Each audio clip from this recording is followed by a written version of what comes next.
Elf on the Shelf Christmas Heroes. It's November and somehow I'm already going to have done 2 Christmas game reviews already. I bought one of these Elf on a Shelf dolls for my house when my kids were growing up. The gimmick is that they're reporting back to Santa and you're supposed to move them around daily and make it look like they've been watching. It's a cute idea. This is a video game version of that concept. You play as one of the Elf on a Shelves who have to go to different places to watch the family until Christmas. Until about halfway through the game and they abandon the entire premise just so you can explore Santa's house. It was so bizarre and jarring story-wise. It feels like they had 2 ideas for the game and then just smooshed them together for no narrative reason. Now this is a platformer, and it's definitely the most average platformer I've played this year. And it's about the nicest thing I'm going to say about it when it comes to the level design. Instead of innovating or making interesting levels, they just repeated the same ideas over and over again until the level was finally over. The levels drag on so long. They have us platforming up moving platforms or obstacles that the elf has to jump around in order to get to the place where he's supposed to be watching the family.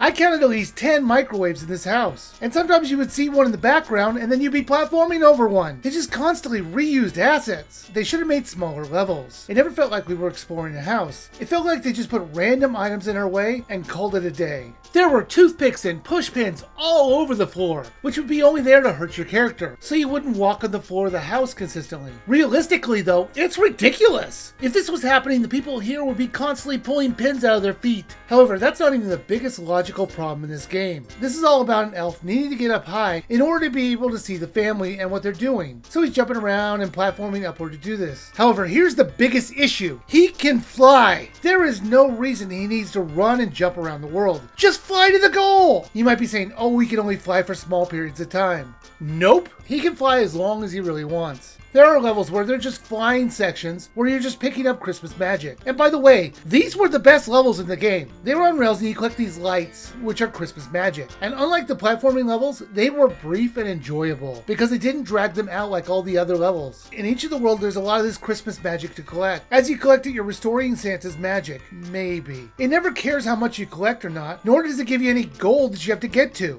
In addition, there are also golden heart charms, which you can get when you do one of the 4 whole mini-games this title has to offer. In each world except the flying ones, there are 3 doors which you can find, which has one of these 4 mini-games. And after you finish it, it will give you the golden heart charm. And you would think this would unlock doors to the next levels. But I have no idea if they do or not. It's never clear if you have to collect anything. The next door in order on the advent calendar level select just opens. The balls of light of Christmas magic will let you take hits from the enemies, and it will deplete if you get hit. But that's all it's really good for. As far as I can tell, the golden heart charms do nothing. I got every single one in Santa's magic return. But what if I didn't? I certainly wasn't going to spend another 3 hours replaying this game to find out. It never gave me any indication that a certain number were needed, or if it even cared at all. Normal games would give you incentives to unlock stuff. This one doesn't care a bit. And I don't know if that's a good thing or bad thing when it comes to a kid's game. I think it kind of makes the whole collectibles thing pointless. You can change what your elf looks like, and you would think you can unlock new clothes with all the massive amounts of Christmas magic that you collected.